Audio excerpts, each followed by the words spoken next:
तो एक बंदा है, उस बंदे के पास ज़्यादा नहीं 60,000 करोड़ कैश है। 60,000 करोड़ कैश।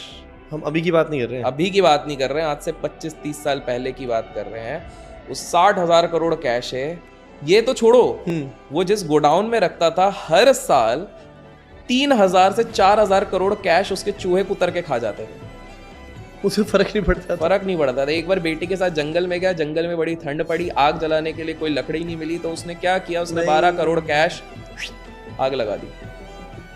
उसके पायलट एक एक फ्लाइट जो लेके जाते थे, जो ड्रग्स इधर से उधर सप्लाई करते थे, एक एक फ्लाइट का वो 6 करोड़ रुपए पे करता था कि भाई तुम हमारे लेके चले जाओ।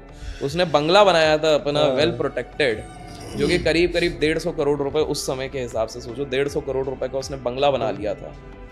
उसको उसने जब एक बार सरेंडर किया था गवर्नमेंट को कि भैया ठीक है मैं सरेंडर कर रहा हूँ, लेकिन एक ही शर्त है, जेल मैं बनाऊंगा, उसी जेल में मैं रहूंगा। 650 करोड़ की खुद ने जेल बना दी।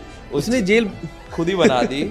उसके अंदर स्विमिंग पूल था, उसके अंदर खाने पीने की सामग्री थी, उसके पास नाच गाने की सामग्री थी, लड़कियां आती थी, सारी चीजें सेट थी। ये बंदा वो है जिसने जब वो 16 साल का था उसने डिसाइड किया 25 साल तक अगर मैं मिलियनर नहीं बना ना तो मैं सुसाइड कर लूंगा। 22 साल में बन गया। कैसे? लोगों का अपहरण करता था, लोगों को उठा लेता था, मारता था। फिर 21-22 साल की उम्र में इसको पता लगा भैया बहुत सारे गैंग्स हैं और ये सारे गैंग्स डील करते हैं ड्रग्स से। एक बार इनमें एंट्री हो गई तो फिर बल्ले बल्ले शावा शावा। तो भाई साहब ये गए उस चीज़ पे, धीरे धीरे पहले गेम समझा और फिर गैंग के लीडर्स को निपटाना शुरू कर दिया। जिन जिन गैंग के लीडर्स को निपटाया उनके बंदों को बोल दिया बेटा जिंदा रहना है तो मेरी गैंग में आ जाओ। ऐसे अपनी गैंग बना ली, सबसे बड़ी गैंग बना ली। भाई उनका जब यॉट जाता है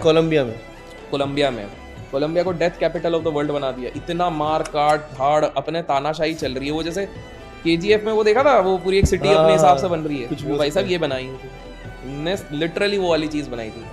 एक समय पे पॉलिटिक्स में खड़ा, फोर्ब्स में नाम आया था इनका, सोचो रिचेस्ट वाले में। अरे भाई वो भी रिकॉग्नाइज कर। फिर दूसरी चीज है कि एक समय पे ये इतना ज्यादा तानाशाही इनकी चल गई थी, मार काट धाड़ इतनी सारी चीजें चल रही थी कि भाई साहब गवर्नमेंट के बड़े बड़े मिनिस्टर्स को निपटाना शुरू किया था। यहीं पे तो पंगा हो गया था। गवर्नमेंट ने बोला कि भैया ये हाथ से निकल रहा है। अच्छा, अब तक वो भी शांत है कि यार अब इसको निपटाना पड़ेगा। तो जिस दिन ये निपटने वाला था इनको पता था, ये अपने घर पे अपने बेटे को बताया, अपने घर पे गए, वहां पे बहुत गोलीबारी हुई।